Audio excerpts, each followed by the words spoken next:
Oi, gente! Vou falar com vocês sobre arte medieval agora, e medieval da Europa. Então vamos lá. A Idade Média, gente, é aquele período que vai acontecer depois que o Império Romano cai, por conta das invasões dos povos germânicos. Esse é um período que alguns livros chamam de Idade das Trevas. Por quê? Porque é um período de muitas guerras, de muitas migrações forçadas, e porque a gente não conhece muito sobre esse período. Os povos germânicos eram povos ágrafes, eles não escreviam. Então a gente não tem muitos registros escritos desse período. A Idade Média é muito grande, ela dura 1000 anos. E ela acontece desde 400 depois de Cristo até 1400. E ela pode ser dividida em dois períodos. Então, de 400 a 1000 é o período da Alta Idade Média. E é aí que vai se dar o estilo românico de pintura e escultura e arquitetura. E depois de 1000 até 1400 é a Baixa Idade Média, ou o período gótico. Gente, nesse período, o que sobrevive? As ruínas do Império Romano e alguns construtores que são herdeiros de algumas técnicas romanas, mas que vão fazer isso de uma forma muito rudimentar. E as igrejas, a princípio, elas eram feitas de madeira. Só que você imagina uma igreja de madeira, e aí lá dentro um monte de vela, um monte de coisa acesa, e quando tinha invasão. É por isso que o Humberto Eco, por exemplo, fala que na Idade Média tudo arde, tudo pega fogo. E aí eles precisaram de uma solução para isso. Qual foi a solução? No período românico, eles passaram a fazer catedrais de pedra muito pesada. Só que como que eles vão fazer o teto? O teto de madeira vai continuar pegando fogo. Eles precisam fazer um teto que seja também de pedra. É isso que eles falam de princípio da integralidade construtiva, o teto e as paredes de pedra. Para sustentar esse teto de pedra, eles precisam fazer igrejas com paredes muito, muito grossas. Dá uma olhada aqui na Basílica de Saint-Sernin, em Toulouse, na França. Olha o tamanho dessa parede. Vocês estão vendo aqui? Imagina uma parede de uns 4, 5 metros de espessura. Ela é muito grossa. Por isso que as catedrais desse período são chamadas de fortalezas de Deus. Elas têm esse aspecto de fortaleza mesmo, e não só estético. Quando tudo pegava fogo, quando o negócio estava louco, eles vinham buscar abrigo aqui dentro. Quais são as características, então, dessa arquitetura românica? Ela tem esse aspecto de fortaleza, as paredes são muito grossas de pedra, os pilares também. Se essas paredes são de pedra, eles não podem abrir as janelas do jeito que eles gostariam. Então, eles fazem janelas, muito pequenininhas, bem estreitas, e ajudava também para a galera soltar flechas lá de dentro e não serem acertados. Ela é chamada de românica porque ela parece arquitetura romana, isso por conta principalmente do arco etrusco. Olha como elas eram por dentro. Não dá uma sensação de segurança? Imagina o mundo caindo lá fora e você aqui dentro. O fiel se sente muito seguro. E como eles faziam poucas aberturas, esses interiores eram muito escuros. Essas luzes que vocês estão vendo são luzes elétricas, né? Mas no período era tudo com vela. É muito comum... meu doguinho aí tá latindo. É muito comum que tenham algumas torres também na fachada das igrejas românicas, porque assim eles poderiam avistar as pessoas que chegavam. E aí a gente percebe que essa arquitetura românica ela vai começar a se consolidar na Europa segundo algumas regras. Vocês percebem que ela é em formato de cruz latina? Em formato de cruz. Você tem aqui a nave principal e um transepto, que cruza ali essa nave principal, formando uma cruz. Atrás da igreja, geralmente, esse espaço redondinho, que é chamado de abside, que eu falei para vocês na aula de arquitetura de bizantina, que eu ia explicar o que era. Então, essas igrejas, elas geralmente são em formato de cruz latina, e aqui atrás, onde fica o altar, tem a abside, que é o espaço mais importante de todos. Por que isso se dá dessa forma? No período da Antiguidade Clássica, as igrejas elas serviam só para abrigar as estátuas. Os fiéis não ficavam lá dentro. Então, elas eram muito pequenininhas. Quando o cristianismo se inseriu na Europa, ele precisava de construções muito maiores para abrigar esses fiéis. Então, eles adaptaram as basílicas, que eram construções de civis. Então, por exemplo, a Basílica do Tribunal. você tinha aqui a nave central e duas outras naves que eram os baixos lados. Você entrava primeiro em uma e tentava falar com o juiz de pequenas causas. Se não funcionava, você ia para a segunda instância. Se não funcionava, você ia na nave principal e falava com a terceira instância. Então, se instaura aqui uma hierarquia entre os lados. Você tem a nave principal e os baixos lados. E essa nave principal é o espaço mais importante. Onde ficava o juiz, ele ficava debaixo de um arco do triunfo. Lembra que o arco do triunfo sinalizava a parte mais importante? Por isso que esse finalzinho aqui da nave principal, ela é arredondada. E é isso que a gente vê nessa imagem aqui, com essas várias janelas, é a abside. Olha só, como eles usavam arco romano, os tetos, eles seguem essa curvatura.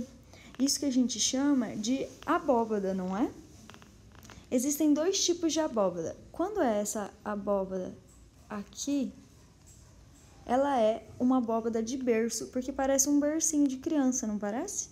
Agora, quando você coloca várias abóbadas, uma em cima da outra, essa é a abóbada cruzada. A maioria dessas igrejas do período românico não são catedrais, elas são basílicas. Basílica é onde ficam os religiosos menos importantes. Na catedral, só tem catedral a cidade que tem bispo. Então, catedral é a sede do bispado. A única catedral grande do período românico que a gente tem é a Catedral de Pisa, na Itália. Vocês lembram dessa torre tortinha, a Torre de Pisa? Pois bem, é uma catedral do período românico. Olha como as paredes são largas, como ela é em formato de cruz latina, e a presença dos arcos romanos é muito evidente. Esses arcos, eles não são só para sustentação, eles são também um princípio decorativo. Aqui dá para a gente ver muito bem o formato de cruz latina, não é? A nave, o transepto e aqui a abside, que é essa parte redondinha. É comum que a arquitetura da Itália, ela seja dividida. Aqui você tem a igreja, aqui você tem o campanário, que é onde fica a torre, e aqui você tem a pia de batismo, ou batistério. Vou falar agora de algumas esculturas que nós temos nesse período românico. Quando elas existem, elas estão sempre vinculadas à arquitetura, olha só. Vocês percebem que ela está aqui nesse arco do triunfo, onde entra para a igreja? Esse arco do triunfo, e eu faço referência ao arco do triunfo para que vocês lembrem da herança romana, ele é simbólico também. Então, esse espaço, que é a passagem do mundo exterior para dentro da igreja, é um espaço muito importante e por isso ele era decorado com essas várias esculturas. Não existe, durante o período medieval, escultura de relevo pleno. Isso porque o catolicismo, o cristianismo de modo geral, tem muito medo da adoração das imagens que eram feitas na antiguidade a partir das esculturas. Lembra que os deuses romanos eles eram cultuados a partir das suas esculturas? Quando eles usam a escultura no período medieval, ela está sempre vinculada ao marco arquitetônico, pelo medo da idolatria. E como que é essa escultura, além dela estar vinculada ao marco arquitetônico? Ela é muito estilizada, ela não segue aquelas regras de naturalismo que nós tínhamos na antiguidade. Geralmente nós temos a figura de Cristo, e esse é um Cristo todo-poderoso, assim como no período bizantino, né? O Cristo Pantocrátor, ele nunca está sofrendo, ele é sempre grandioso. Em volta dele, aqui, a gente vê, por exemplo, o universo celestial e os anjos de um lado, e do outro lado, o inferno e a danação das almas. Olhem só para essas criaturas do inferno. Vocês estão vendo coisa mais bonitinha aqui? Que você tem vários bichinhos terríveis, e aí você tem um demoninho que puxa uma alma com as suas mãozinhas aqui embaixo. Ele é a coisa mais bonitinha, gente. Olha aqui, que fofo. Essa é uma das únicas esculturas que foram assinadas por um arquiteto chamado Gilles Verne. E aqui em cima desse bichinho está escrito Gilles Verne fez isso. No período medieval nós temos alguns capitéis também, que são bem interessantes. Nesses capitéis, geralmente, você tem esculpido algumas imagens que fazem referência aos demônios, aos monstros, a essas criaturas do submundo. Então, lembrem, a escultura ela nunca se desliga do marco arquitetônico e ela é bastante estilizada. São essas criaturas que às vezes são figuras híbridas, figuras grotescas e bem monstruosas. Em termos de pintura românica, essas pinturas elas se dão no interior das igrejas e são feitas nas paredes. Esse tipo de pintura que é feita na parede, ela precisa ser feita enquanto a massa corrida ainda está fresca. Então, eles têm pouquinho tempo para terminar essa pintura, senão ela se desfaz quando a massa já está seca. O nome dessa técnica é afresco. Esses afrescos, eles vão seguir aquela regra medieval de usar a auréola, de colocar o Cristo Todo-Poderoso em volta de uma mandorla, e ela serve para ensinar essa população analfabeta sobre os mistérios do mundo. Essas figuras medievais, elas são bastante deformadas, elas não seguem aquele naturalismo.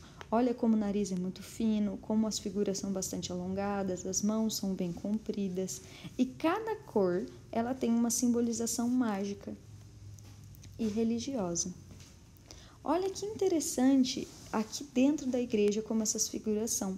Nós falamos no período bizantino a mesma ideia dessas figuras que são religiosas, então bastante alongadas e que não são nem um pouco naturalistas. Olhem para essas figuras, elas parecem, desenhos animados, não é? A cabecinha, como é bastante oval, não parece uma fotografia. A ideia é que essas imagens não sejam naturalistas, mas revelem o caráter sagrado que elas significam. Olha também como essas imagens religiosas, elas parecem estar flutuando na parede. Eles não se preocupam em fazer o fundo, em fazer um espaço onde elas habitam, porque afinal elas habitam no mundo celestial. Não tem a preocupação em fazer uma imagem ilusionista, com perspectiva, com as 3 dimensões.